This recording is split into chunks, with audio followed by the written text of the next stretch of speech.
Blessings, beautiful people. How are you? Hope you're doing well. This is Terracor here on the first day of summer. So it's summer solstice day, and I'm at my usual place again underneath this tree. If you watch my videos, you'll probably know where I am. And I just came back from a trip from London.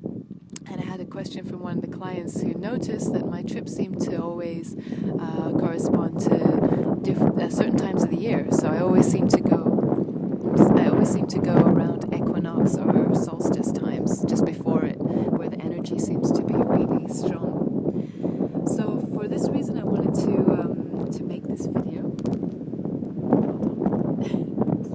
It's super windy today. It's super windy. So I'm trying to get the microphone together. Okay, I hope you can hear me now. So as I was saying, my trips seem to always correspond to those times of the year. And it was really subconscious at first. I didn't realize until she told me. And then, it seems to work out that I get very restless just before the beginning of seasons. And this is why I want to make this video, just to share some very simple ways that you can use energy cycles from nature to really enhance your life, to really expand your life in a very positive way. So let's start off with the seasons. We have 2 solstices and 2 equinoxes. So equinoxes, as in spring and autumn, tend to be the transitional times when we're in the beginning of a period of time. So spring equinox is the beginning of sun months, which is the spring and summer, which is the height of our energy. It's the external kind of more masculine energy, yang energy. And then you've got the autumn equinox, which is right at the beginning of the moon months, autumn and winter. And that's more the emotional yin energy. That's when we're going more internal. We're kind of hibernating more. The weather is colder and we're invited to go within, basically. And this is the start usually of new projects or new times of the year, such as going back to work after the summer, going back to school. It coincides really nicely with autumn equinox. So during the equinox time is when we experience one of the biggest shifts when it comes to our energy. So in the beginning of spring, think how you normally would feel as soon as spring arrives. You feel more energy, you feel more boost. The same with autumn. When autumn comes, it can be a love-hate thing where you can start feeling a little bit more emotional. You can feel a little bit more like you want to do more indoor things, So there's the shift of energy, and I think all of us feel it, even though the weather doesn't necessarily correspond to the seasons. But it's a wonderful way if we use this energy to work with the projects and the life situations that we have. For example, when you approach an equinox, such as spring, this is the time when you can start thinking about how you can project any projects that you've been working on in autumn and winter and bringing it out into the world around you, into your external world, so showing it outwards. This is a time when you can get more physical. This is a time when you'll probably want to go more outdoors and do more outdoor activities and get more sun. So the sun months is perfect for that strong energy of being more physical in your body, more external. And with autumn, it's the opposite. You want to go more within. This is the time when you can start doing more routines inside. You can maybe start a more stronger home routines that correspond to your creativity. So maybe start doing routines around your creativity more indoors. You can maybe sign up for classes, for example, indoor classes where you can start learning new things. Autumn is great for learning new things and beginning new projects and ideas. This is also a time when I personally like to think of it as creating more, holding more space for yourself. So instead of sharing that energy outwards, holding more space within. So it's a great time to start meditation at home. You can go to yoga studio and other places as well, but of course, going at home, having a more solid home yoga practice, for example. These are the wonderful ways that you can use the spring and autumn. And when we talk about solstices, we're talking about working with the peak energy. So, for example, today is summer solstice, longest day of the year, strongest yang energy. And this is a time when you can really celebrate the sun energy. What does the sun represent for you? Going outside, doing rituals outside, doing meditations, celebrating your external world, what you achieved externally. And the winter solstice is the other way around. It tends to happen around the Christmas time.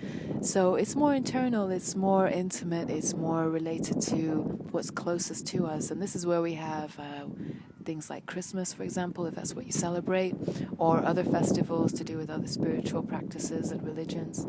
And it tends to revolve around family, close connections. So those are the times during the winter solstice where you can celebrate the things that you feel very connected to internally, especially emotionally. The people and the things and the places that makes you feel emotionally connected in a positive way. Invite more of that into your life.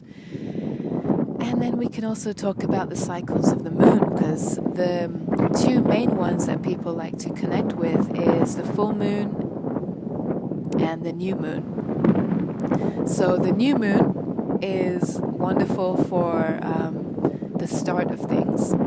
So if you want to set some intentions out there to start new projects, and I always say, and I think astrologers always recommend that you start the projects after the new moon begins, when the moon starts getting fuller. So set the intentions and start the projects maybe 1 or 2 days after the new moon.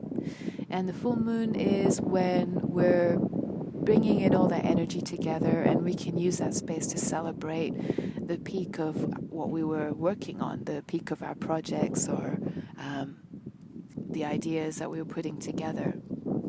In terms of working with your physical health as well, you can use the seasons. And by eating with the seasons, you can connect with the energy. One of the things that one of my teachers said to me when I was doing my yoga teacher training was that during the autumn and winter, eat more foods that grow below the ground. And when we're talking about the sun months, spring and summer, start eating more foods that grow above the ground, so it gets the prana directly, the life force energy directly from the sun. Whereas the other below the ground is more internal energy corresponding to our lower chakras, and it gets it from a more grounded, rooted place, the energy from the earth. So, as you can see, there's so many different cycles, but these are just one of the very simple main tips that if you're thinking of connecting with the seasons and the cycles of energy, that you can start doing straight away. So think about where you are right now. While you're watching this video, what time of the year are you in? What season are you in? What type of foods are in season right now? Maybe go to your farmer's market or somewhere local where they grow these vegetables and start including more of those ingredients in your foods. Even if you're not vegan or vegetarian, maybe start using more of those foods and slowly go 50-50, or making one day of the week completely vegetarian or plant-based, so that you can really connect to the earth around you in a different way and connect with the seasons. And also in terms of physical health, think about your energy levels. How are you feeling generally? I know a lot of people in autumn and winter tend to feel like they want to slow everything down. So if you're watching this in the middle of winter, in the middle of autumn, think about how you can conserve your energy and channel your energy in creative things. Whereas if you're watching this in summer, where we are right now, or in spring, think about how you can really energize your energy. How can you bring more energy into your life, more physical energy? Even when you're connecting with people or activities, how can you bring more of that into your life?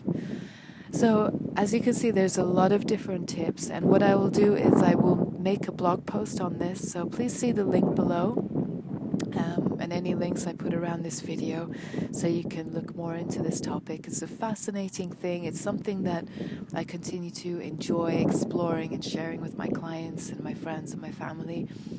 And it never ends, because it's just a really expansive topic. I think holistic health in general is just one doorway after another, where you learn more and more about yourself, you learn more and more about the place you live in, what feels right for you, and ultimately where you want to go and what's your dharma, what life path you want to lead. And nature is there to support it. You know, nature is there, and we are part of nature to support this journey, to support our life purpose in general. So I hope this video wasn't too long. I hope it's inspired you to think of new ways to invite nature in your life. And as I said, please check out the link below, and I will make a video soon with more reflections. Sat Nam, take care of yourselves.